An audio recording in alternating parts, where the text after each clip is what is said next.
Welcome WWE Universe and wrestling fans to my WWE show review on Tim Reynolds Show as we review Monday Night Raw in Fort Lauderdale, Florida, as we would see the show kicked off with none other than the number one contender for the World Heavyweight Championship, the Viper, Randy Orton, would come out to the middle of the ring to address the crowd in the WWE Universe before he would be rudely interrupted by none other than the World Heavyweight Champion himself, the Ring General, Gunther, as he would be booed very, very loudly by the crowd there in Fort Lauderdale as they were not happy for the interruption. With the building full of frustration, we would see this go to a boiling point before we would see a sneak attack by Ludwig Kaiser as he would attack Randy Orton from behind as him and Gunther would beat down the Viper in the middle of the ring, sending a huge statement to Randy Orton after he delivered an RKO out of nowhere to Gunther last week. We would see the Ring General getting the revenge, getting the payback here with the help of Ludwig Kaiser, which we would then find out that we would see in our main event of Monday Night Raw. Ludwig Kaiser would go one-on-one with the Viper, Randy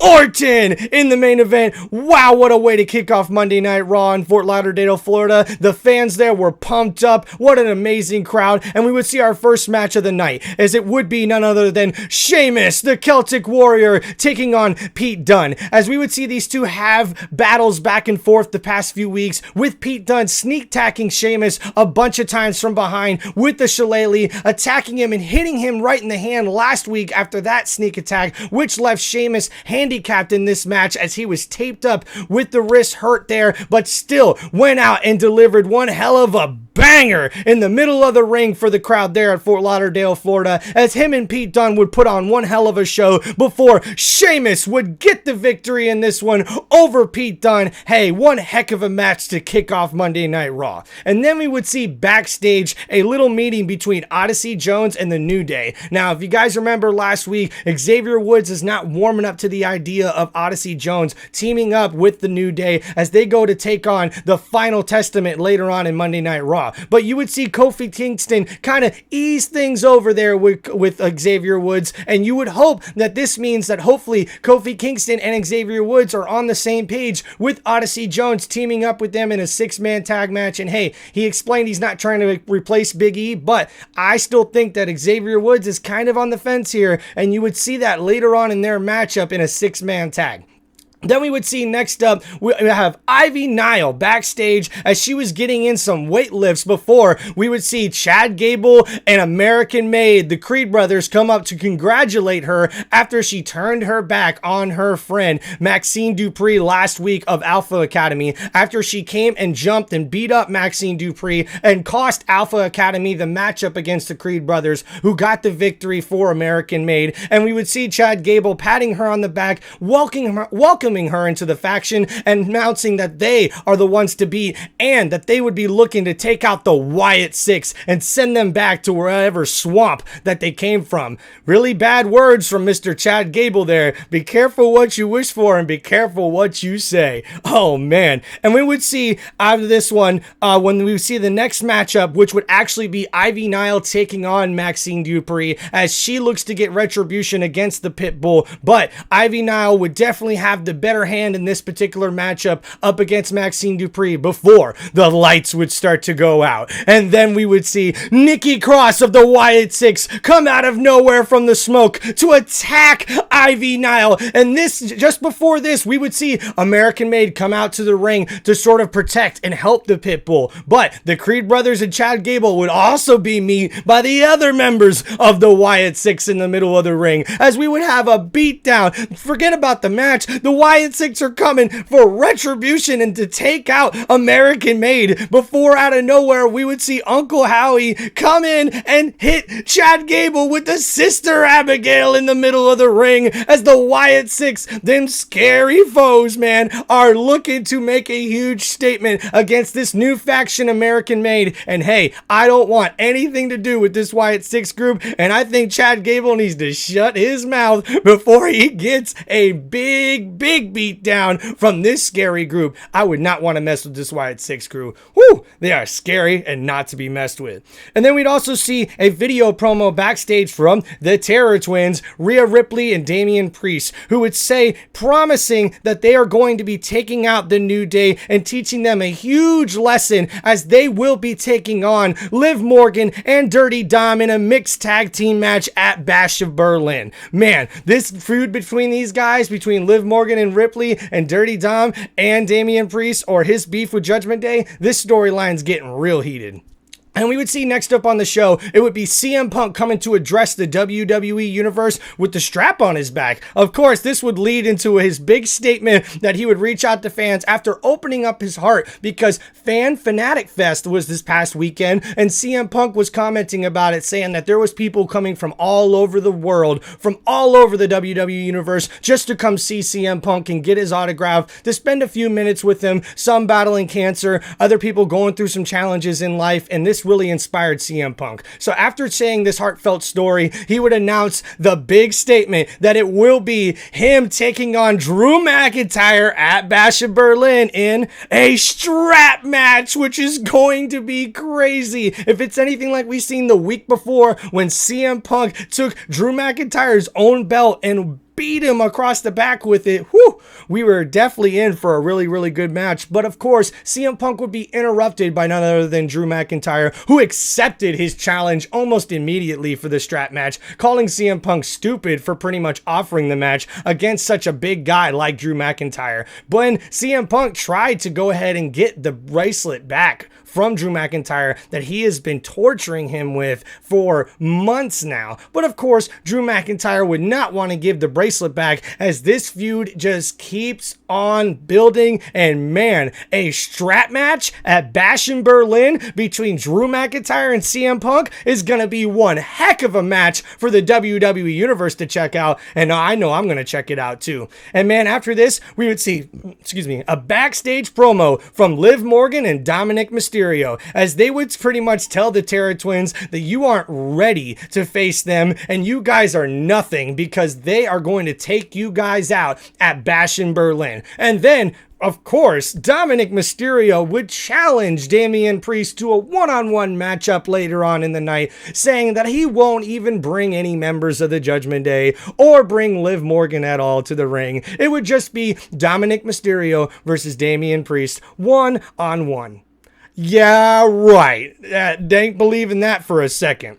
Then we would see after this, our next match of the night would be a 6-man tag match, as it would be The New Day, Kofi Kingston and Xavier Woods teaming up with Odyssey Jones, as they would take on Karrion Kross and Authors of Pain, the final testament in a huge 6-man tag match. And man, this one would go really back and forth, with also some questionable facial reactions and just overall reactions from Xavier Woods, who I'm still saying I'm a little on the fence on how this is going to turn there for The New Day, and if Xavier Woods is really on board with this Odyssey Jones character teaming up with him and Kofi. But man, they put on one heck of a show, as these guys were able to pull off the victory, with Odyssey Jones getting the pinfall 1-2-3 victory for The New Day and him over the final testament here in a really, really good 6-man tag match, man. Really good match. We'll have to wait to see what happens next week on whether or not Xavier Woods is going to stay on board with Odyssey Jones helping them get the win here over the final testament. Then we would see next up a no disqualification match with The Miz versus Bronson Reed, the big monster. Oh no, man. Bronson Reed has been on a tear as of lately, taking out Seth Rollins a couple of weeks ago and taking out R-Truth with multiple tsunamis from the top rope. And of course, The Miz was looking for retribution and revenge, looking to help get back for his friend who was injured last week after helping him out. And he was hoping that it being a no disqualification match would help even the odds out for The Miz. And unfortunately, Miz, you got to be careful what you wish for there, pal, because he put up one heck of a fight, but Bronson Reed would lay a beatdown of epic proportions on The Miz and get the victory in this one before he would try to hit multiple tsunamis after the match was over. But to come help out The Miz was none other than the big son of a bitch, bitch, in the words of the famous Pat McAfee. Braun Strowman would come out of nowhere to come help out The Miz, and now it looks like Braun Strowman has his eyes on Bronson Reed, and man, this could be one heck of a fight and one heck of a matchup against these two behemoths in the WWE on Monday Night Raw.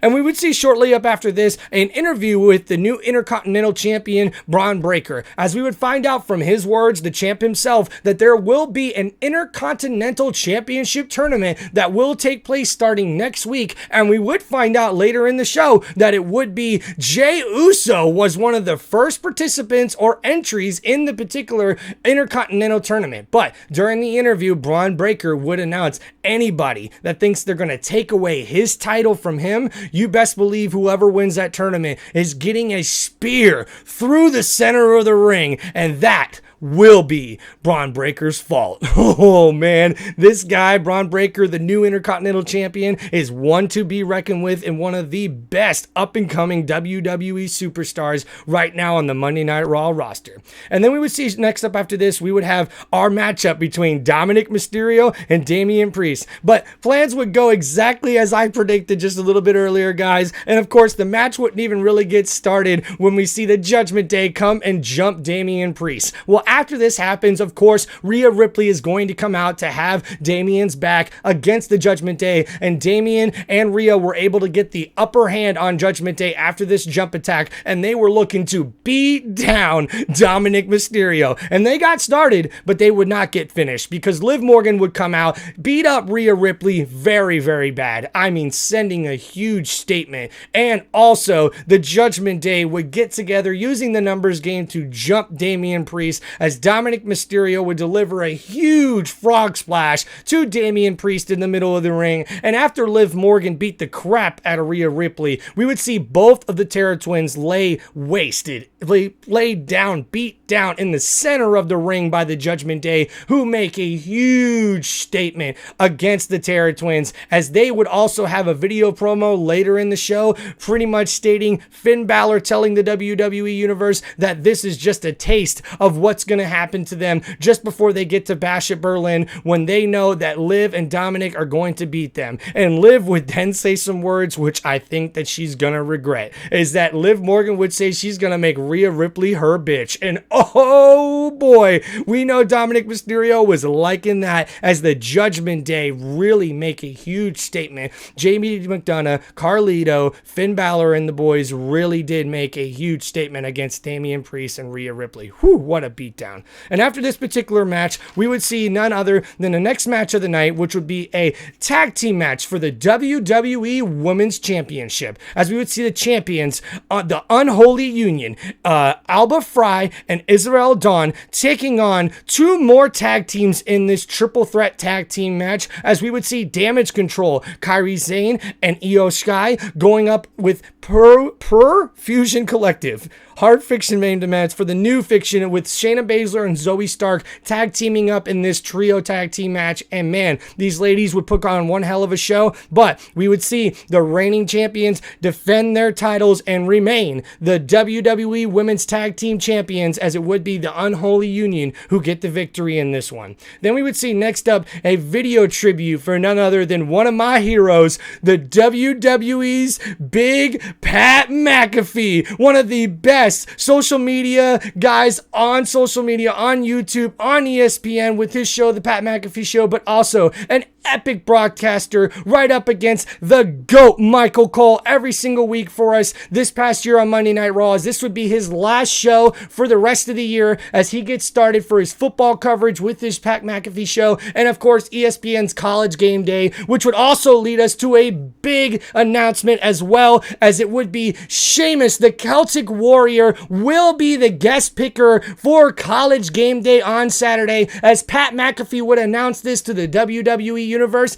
and also announce and say thank you for being such huge fans of him and letting him be there to be the commentator. And hey, thank you, Pat McAfee, for being you, man, for being one of the best guys that the WWE Universe has ever seen at the commentary booth next to the GOAT, Michael Cole. You will be missed. Enjoy your time off there with your football coverage, and the Monday Night Raw and WWE Universe crew cannot wait to see you come back for Monday Night Raw in January when Monday Night Raw hits Netflix. Man, what a good video tribute there for Pat McAfee Show, as it had all of us laughing and smiling. And man, Pat McAfee is just one of those guys that I am a huge fan of. He's one of my heroes, and honestly a guy that I look up to because he has just strived for excellence. The guy is definitely just epic on the mic, and he has really helped the WWE go to new heights since he's been on the show. And then after this, we would get to our main event of the evening, folks, as it would be Ludwig Kaiser taking on the Viper Randy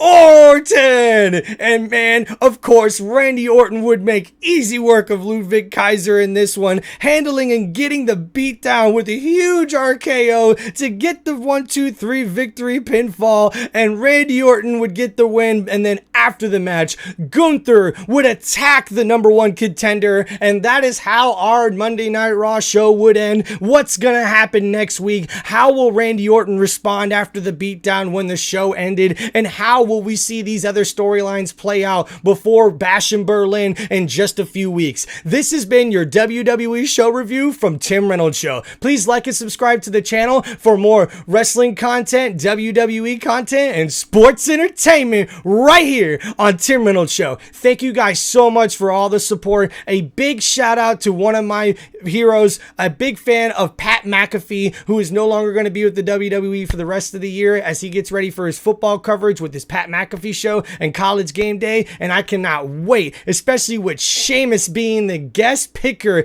in Dublin, Ireland for the College Game Day on Saturday. And guys, thank you so much for supporting the show. This has been Tim Reynolds Show. Peace out, everybody. Have a great day. This has been your WWE show review.